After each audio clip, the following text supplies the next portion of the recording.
안녕하세요. 오늘 우리는 인공지능이라는 이 기술 분야의 가장 뜨거운 주제 속으로 깊이 들어가 보려고 합니다. 특히 AI가 가진 보이지 않는 함정, 바로 그 사각지대에 대해서 이야기 나눠볼 거예요. 자, 바로 핵심 질문부터 던져볼게요. 만약에 여러분의 대출 신청이나 입사 지원을 심사하는 AI가 나도 모르는 사이에 나에게 불리한 편견을 가지고 있다면 어떨까요? 이게 더 이상 그냥 상상 속의 이야기가 아니라는 거죠. 바로 우리 현실에서 일어나고 있는 일입니다. 이 문제가 과연 얼마나 심각한지 피부에 와닿게 느끼시려면 실제 사례를 보는 게 가장 좋겠죠. AI가 현실 세계에서 읽혔던 몇 가지 아주 구체적인 실수들부터 한번 살펴보겠습니다.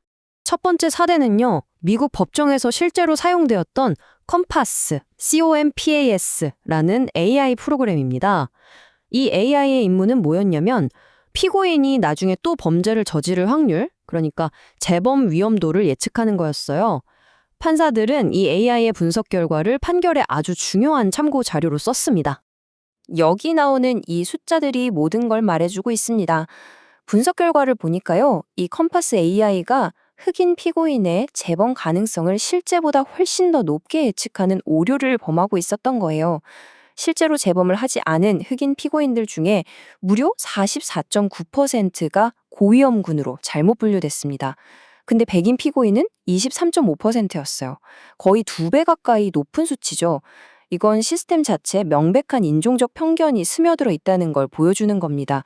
다음은 세계적인 기업 아마존의 이야기입니다.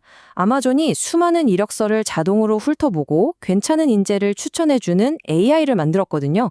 근데 문제가 있었어요. 이 AI가 뭘 보고 배웠냐면 지난 10년간 쌓인 채용 데이터를 학습한 거예요. 그런데 그 데이터의 대부분이 남성 지원자들의 이력서였던 거죠. 그 결과 AI는 예를 들어 여성 체스클럽 회장처럼 여성이라는 단어만 들어가면 그 이력서에 불이익을 주는 그런 성차별적인 패턴을 스스로 익혀버린 겁니다.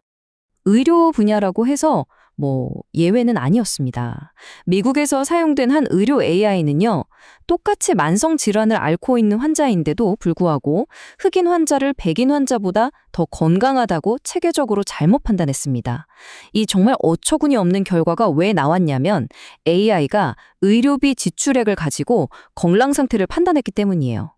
사회 경제적인 여러 이유로 흑인 환자들이 의료비에 돈을 더 적게 썼는데 AI는 이 데이터를 보고 이 사람들은 건강하구나 이렇게 완전히 잘못 해석해버린 거죠.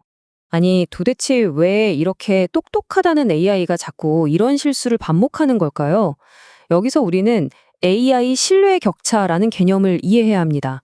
이건 뭐냐면 AI가 가진 그 엄청난 잠재력과 실제 현장에서 보여주는 이런 불안정한 성능 사이의 간극을 말하는 거예요. 바로 이 인용문이 핵심을 정확히 짚고 있습니다.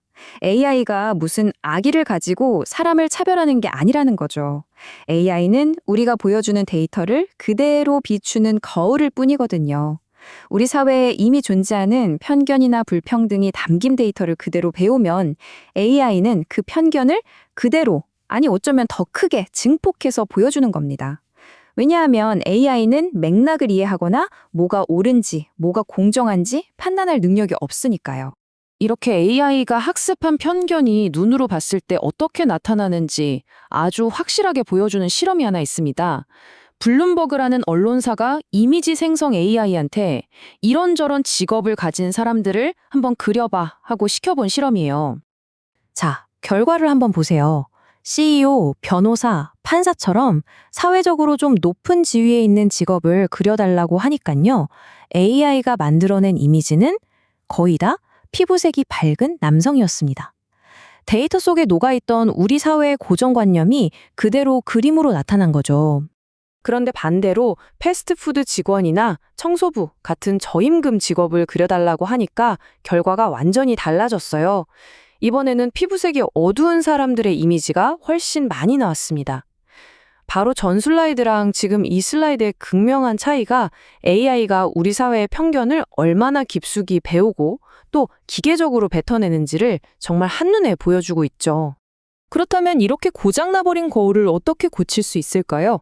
자, 첫 번째 해결책은요, 문제의 현장에 인간이 직접 뛰어드는 아주 실용적인 방법에서부터 시작합니다.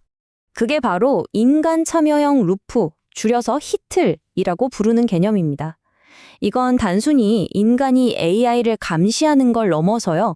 인간의 전문 지식과 AI의 빠른 처리 능력이 서로 힘을 합쳐서 최상의 결과를 만들어내는 일종의 파트너십이라고 생각하시면 됩니다.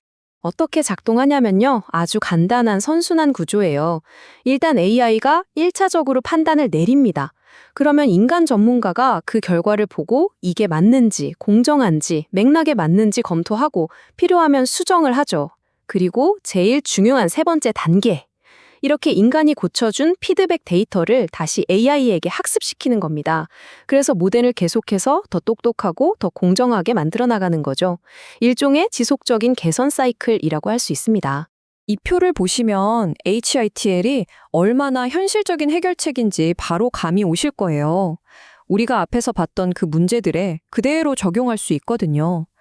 편향된 채용 AI가 추천한 결과는 인사 담당자가 최종적으로 검토하고 부정확한 의료 AI의 진단은 의사가 다시 한번 확인하는 식으로요.